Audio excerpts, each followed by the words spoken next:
Cancer మహమ్మారి భారత్లో చాప కింద నీరులా విస్తరిస్తూ ప్రజారోగ్య వ్యవస్థకు సవాల్ విసురుతోంది.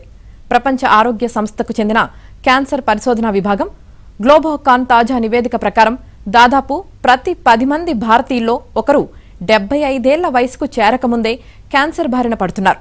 అలాగే ప్రతి 100 మందిలో సుమారు 7 ఆ వయసు వచ్చేలోపే క్యాన్సర్ కారణంగా మరణించే ముప్పును ఎదుర్కొంటున్నారు.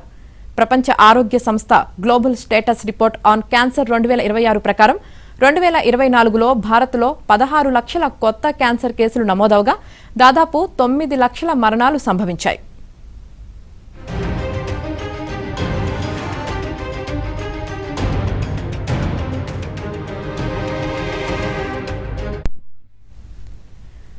జనాభా పెరుగుదల, వృద్ధాప్యం, మారుతున్న జీవనశైలి కారణంగా 2050 నాటికి వార్షిక కొత్త కేసుల సంఖ్య 28 లక్షలకు పెరిగే ప్రమాదముందని నిపుణులు అంచనా వేస్తున్నారు.